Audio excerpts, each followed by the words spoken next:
إن الحمد لله نحمده ونستعينه ونستغفره ونعوذ بالله من شرور أنفسنا ومن سيئة أعمالنا من يهديه الله فلا مضل له ومن يضلل فلا هادي له أشهد أن لا إله إلا الله وحده لا شريك له وأشهد أن محمدا عبده ورسوله لا نبي بعده يا أيها الذين آمنوا اتقوا الله حق تقاته ولا تموتن إلا وأنتم مسلمون يا أيها الناس اتقوا ربكم الذي خلقكم من نفس واحدة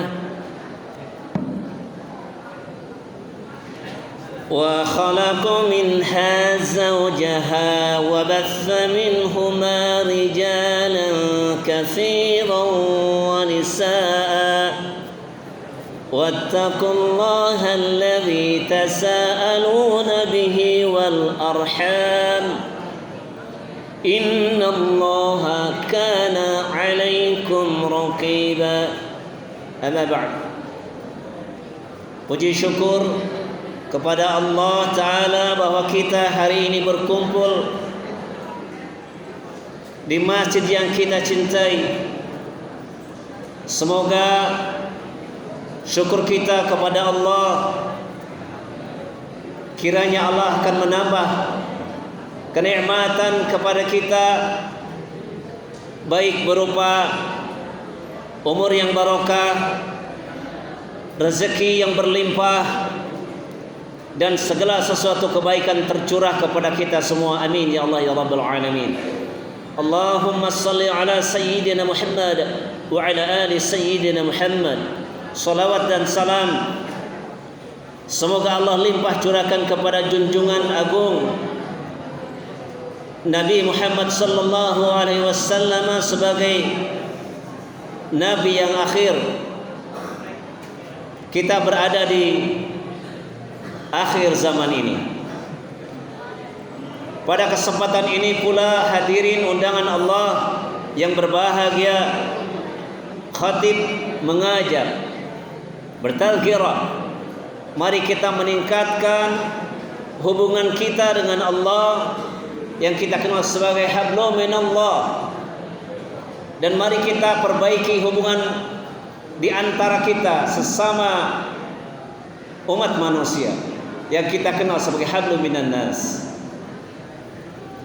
Hadirin yang dirahmati Allah Subhanahu wa taala,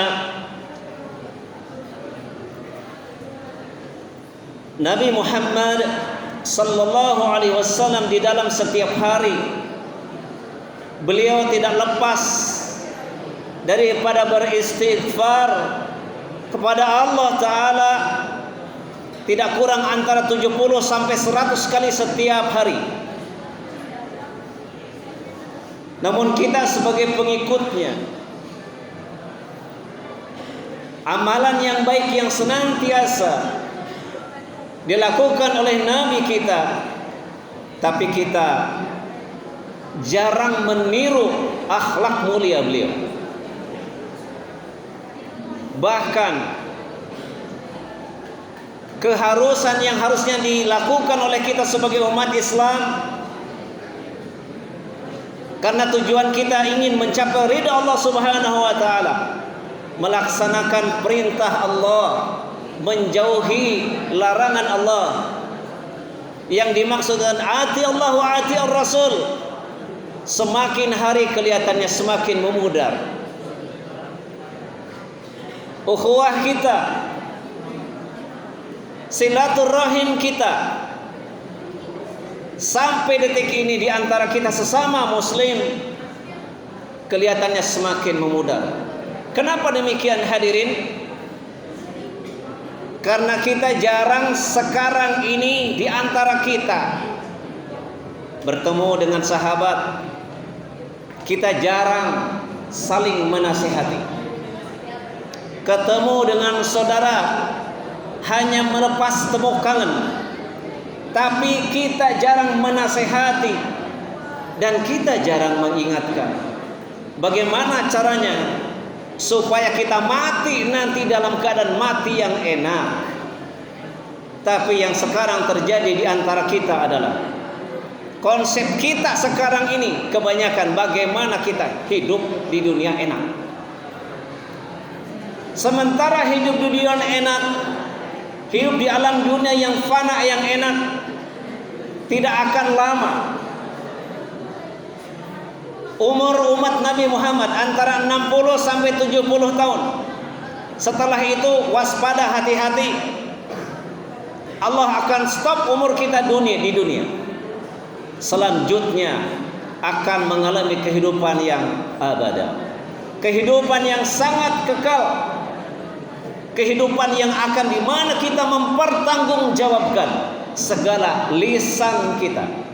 Di mana kita akan mempertanggungjawabkan apapun langkah, apapun yang terbersit di dalam hati kita.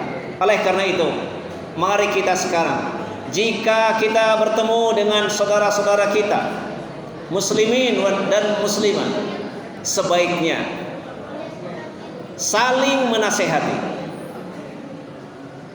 Anak-anak sekolah yang dicintai Allah, yang dicintai guru-gurunya, anak-anakku sekalian dan jamaah, mari kita posisikan diri kita sebagai makhluk Allah yang patuh kepada aturan Sang Khalik, yang patuh kepada aturan Allah Subhanahu wa taala, yang patuh kepada aturan Nabi Muhammad sallallahu alaihi wasallam.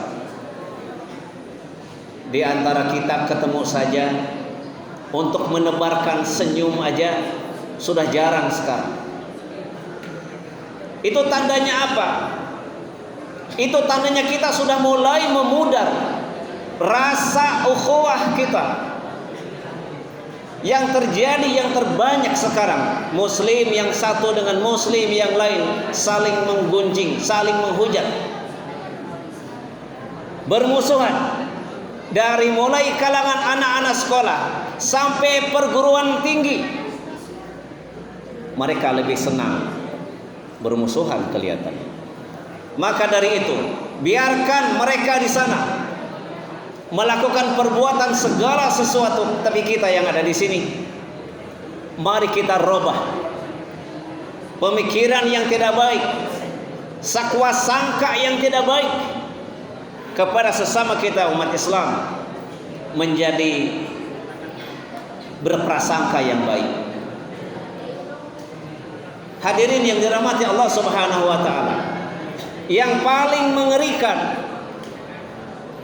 saat ini sekian banyak umat Islam masih saja belum bisa membaca kitab suci Al-Quran yang kita anggap benda mati sekarang ini. Padahal satu saat Al-Quranul Karim, kita akan membutuhkan Al-Quranul Karim di yaumil akhir nanti, karena Al-Quranul Karim ternyata akan memberikan pertolongan kepada pembacanya. Al-Quranul Karim akan memberikan syafaat kepada yang membacanya. Jika ada Al-Quranul Karim di rumah kita, boleh jadi Al-Quranul Karim itu harganya sangat mahal, cetakannya cetakan berwarna, tetapi kita tidak pernah membaca, maka Al-Quranul Karim sama sekali tidak akan memberikan pertolongan apapun kepada penduduk rumah tersebut. Alhamdulillah, di beberapa lembaga, di beberapa sekolah sekarang sudah mulai anak-anak harus dididik membaca Al-Quranul Karim. Semoga ini semua menjadi motivasi bagi kita semua, bahwa kita juga orang tua di rumah paling tidak dapat membaca Al-Quranul Karim yang rutinitas. Semoga saja khutbah hari ini menjadi wasilah bagi kita semuanya untuk cinta kepada Al-Qur'anul Karim. Dan ingat bahwa waratilil Qur'ana tartila, membaca Al-Qur'an dengan perlahan-lahan. Mari kita laksanakan sesuai dengan hak-hak Al-Qur'anul Karim. Barakallahu li wa lakum fil Qur'anil 'azim wa nafa'ni wa iyyakum bima fihi minal ayati wa dzikril hakim. Aqulu qawli hadza wa astaghfirullahal 'azim li wa lakum.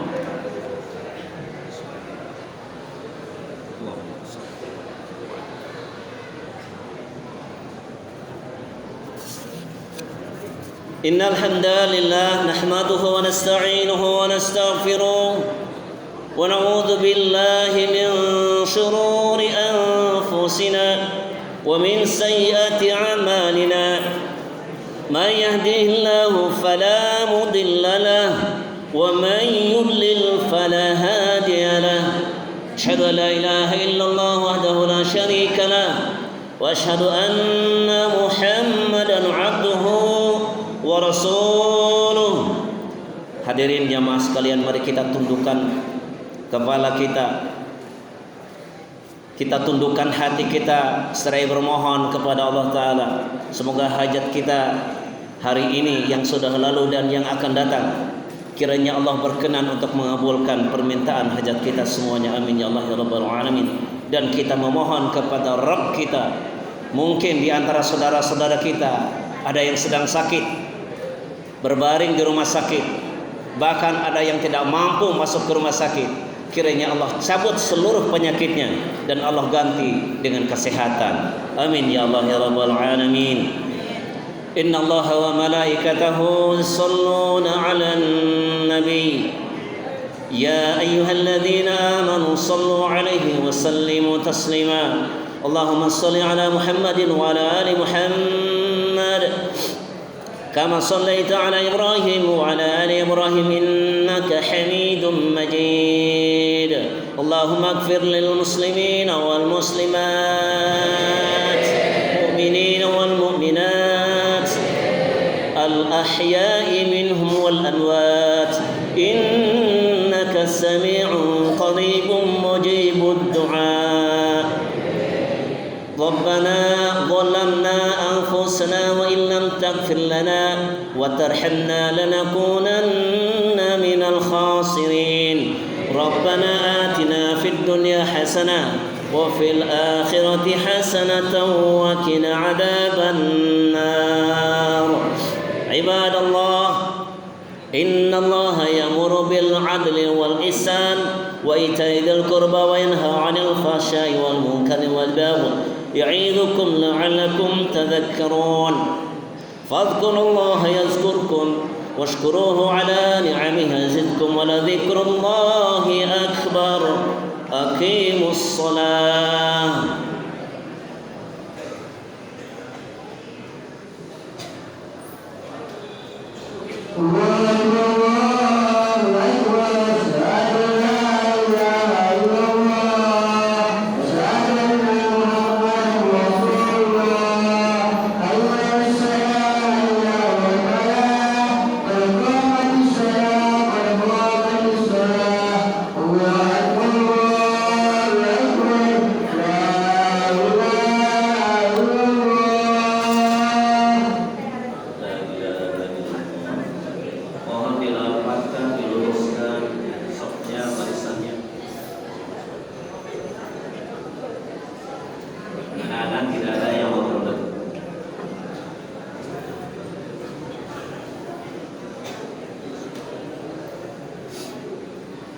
الله أكبر.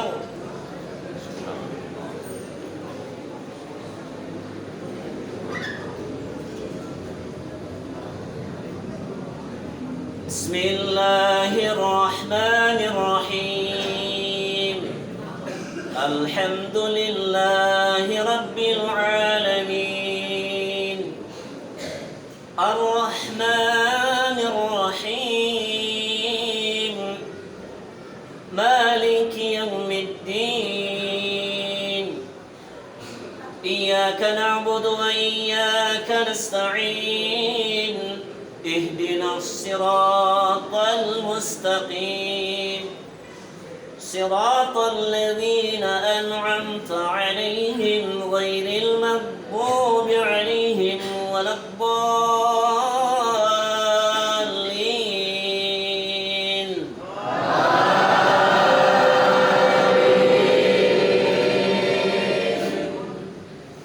بسم الله الرحمن الرحيم. ألهاكم التكاثر حتى زرتم المقابر كلا سوف تعلمون ثم كلا سوف تعلمون كلا لو تعلمون علم اليقين لترون الجحيم ثم لترونها عين اليقين ثم لتسألن يومئذ عن النعيم. الله أكبر.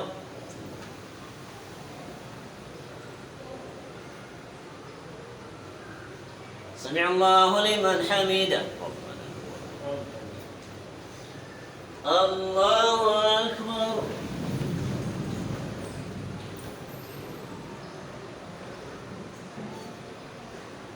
الله أكبر.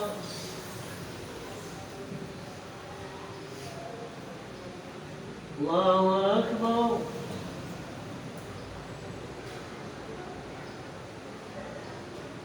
الله أكبر. بسم الله الرحمن الرحيم. الحمد لله رب العالمين الرحمن الرحيم مالك يوم الدين إياك نعبد وإياك نستعين اهدنا الصراط المستقيم صراط الذين أنعمت عليهم غير المغضوب عليهم ولا الضالين.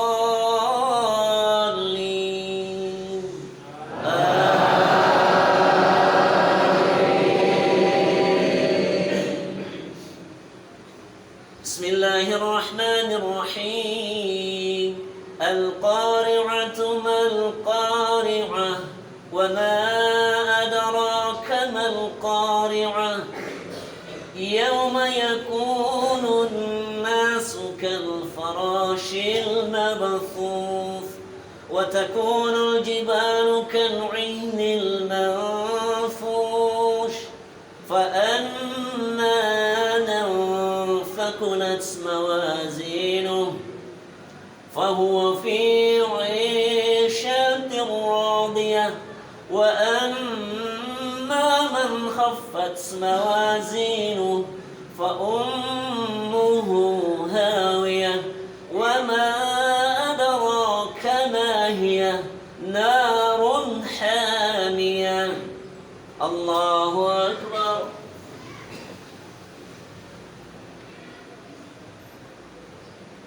سمع الله لمن حمده. الله أكبر.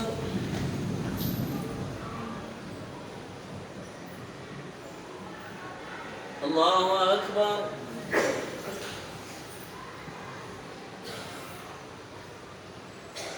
الله أكبر.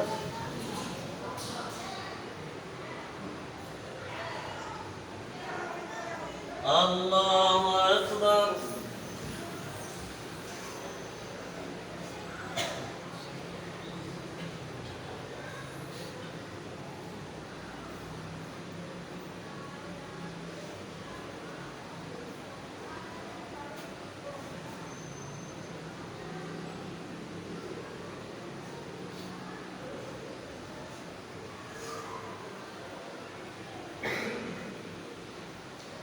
السلام عليكم ورحمة الله. السلام عليكم.